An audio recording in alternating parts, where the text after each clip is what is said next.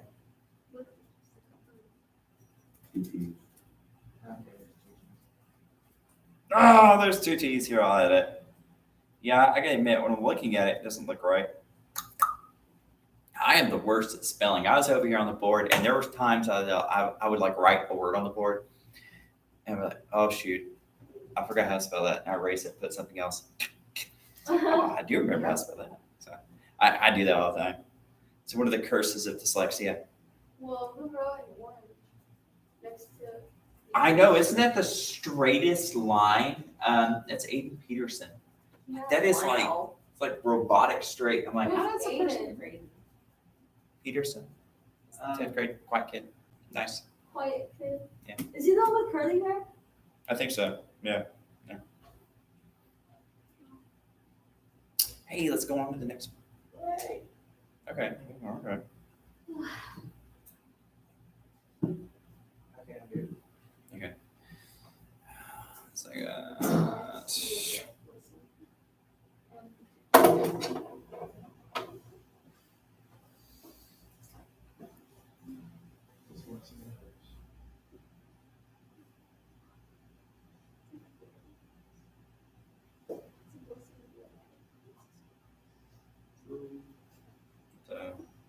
Okay.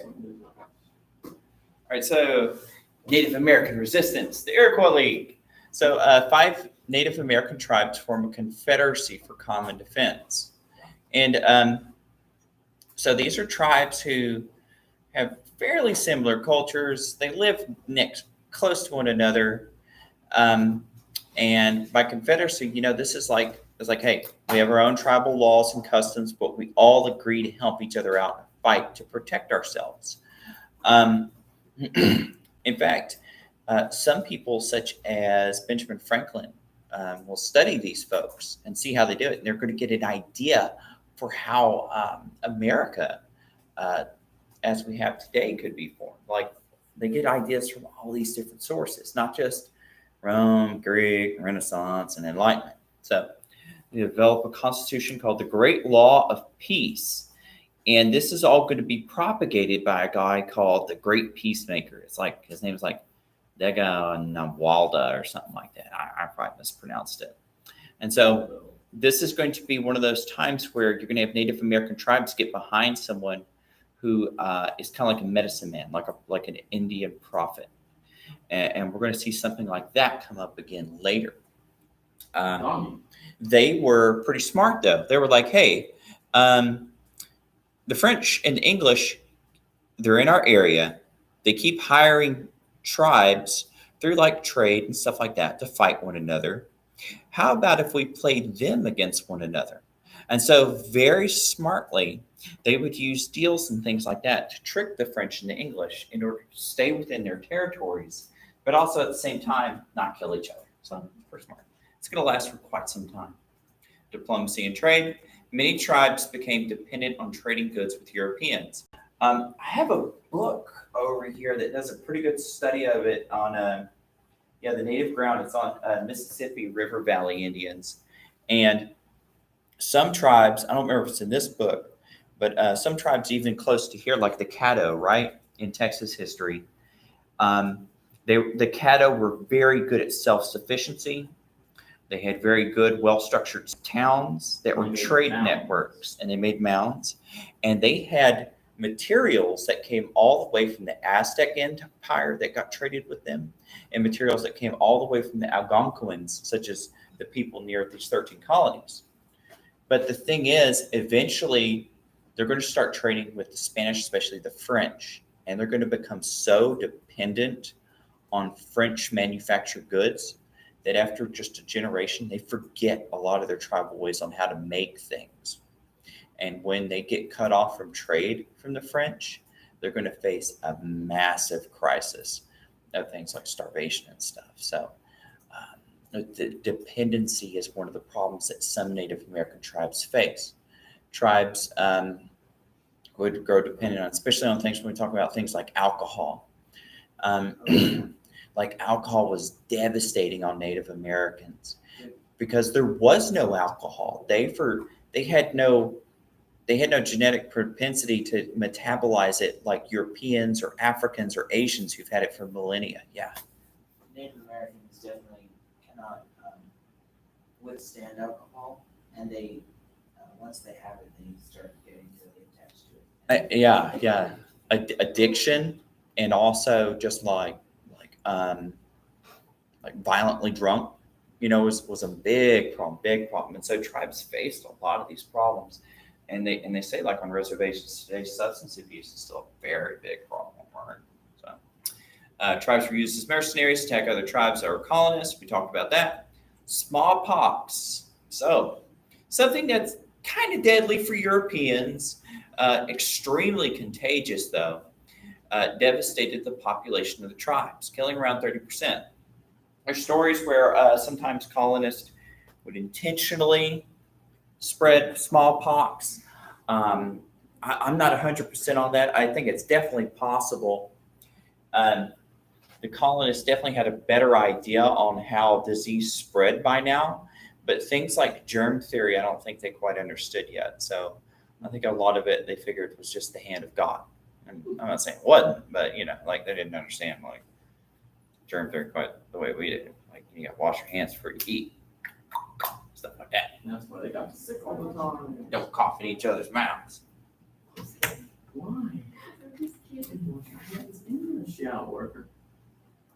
That's weird.